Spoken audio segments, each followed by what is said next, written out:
Dampak yang akan dirasakan oleh orang yang memiliki weton bersamaan dengan jatuhnya satu suro di tahun ini akan sedikit mengalami kesulitan-kesulitan.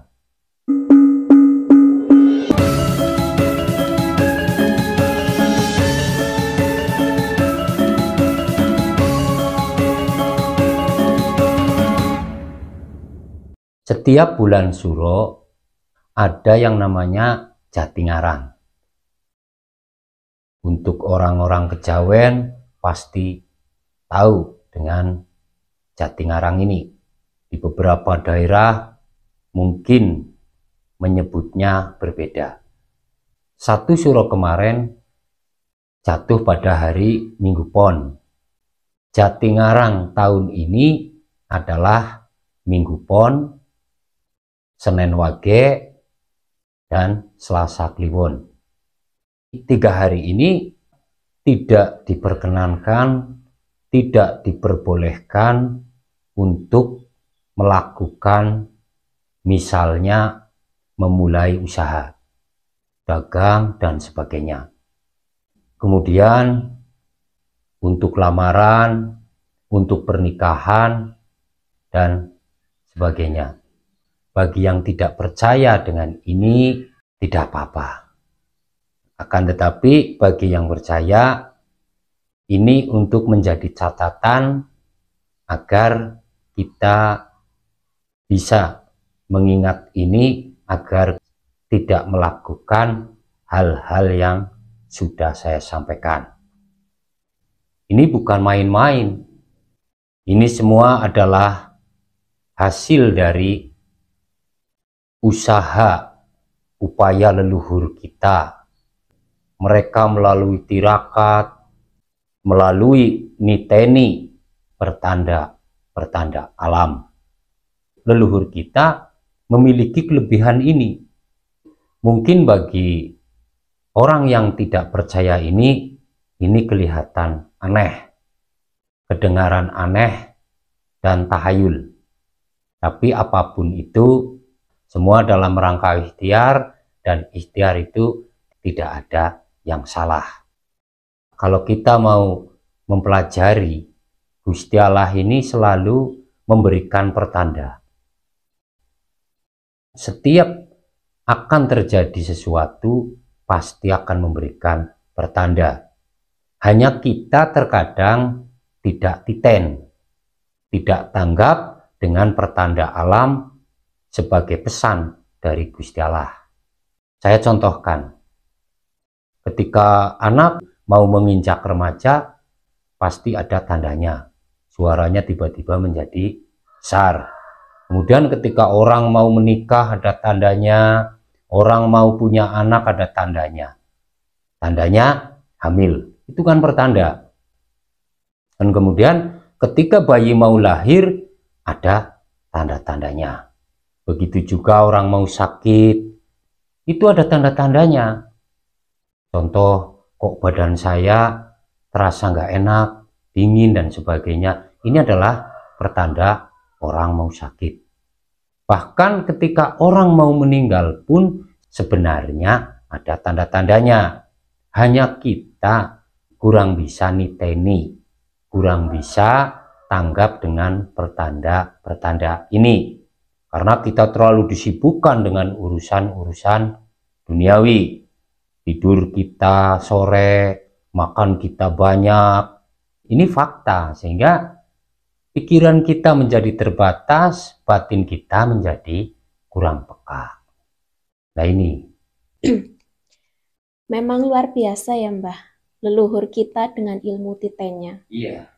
Selalu niteni pertanda alam dan pesan Tuhan. Pertanyaan selanjutnya Mbah.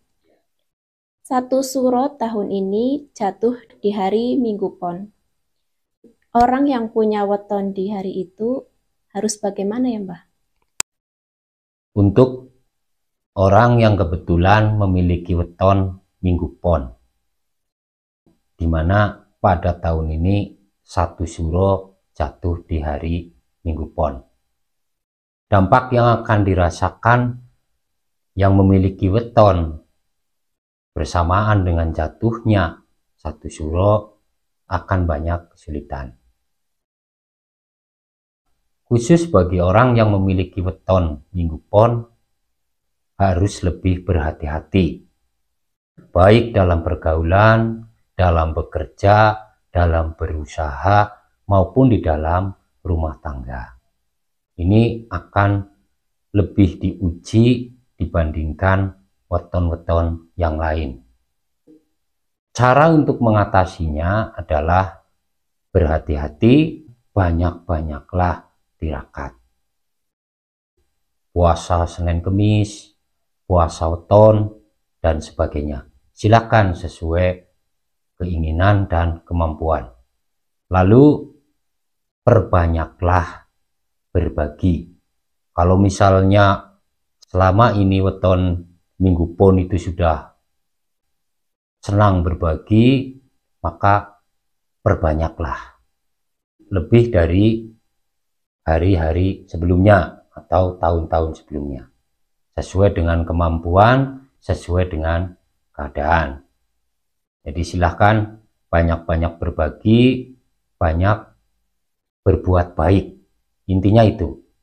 Dan saya sarankan juga tidak tidur sore-sore, banyak berdoa, banyak mendekatkan diri kepada Gusti Allah. Jadi ini sangat penting, khusus bagi weton yang memang bersamaan dengan jatuhnya satu suro.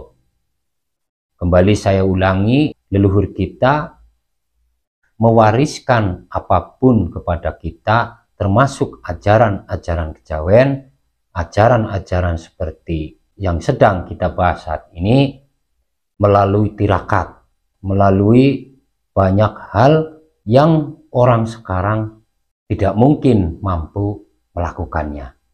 Jadi ajaran leluhur kita, terkadang kalau kita tidak meresapinya, semuanya akan terasa janggal, terasa nggak masuk akal, terasa tahayul. Seperti orang tua ketika saya kecil, ketika saya kencing berdiri, orang tua saya pasti akan marah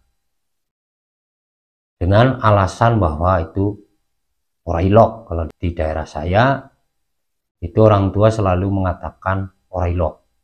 Begitu takutnya ketika sudah ditegur orang tua, jangan kencing berdiri, orailok.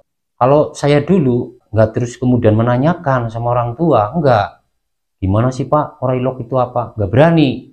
Beda dengan anak-anak sekarang, selalu menuntut logika yang akhirnya mereka sendiri terjerumus kepada hal-hal yang tidak baik.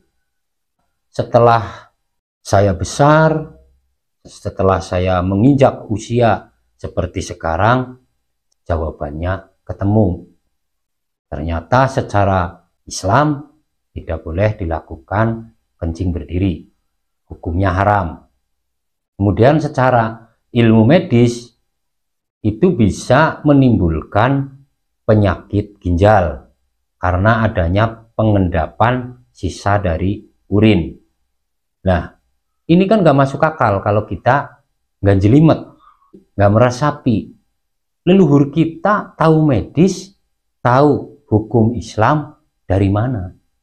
Sementara mereka belum mengenyam agama Islam.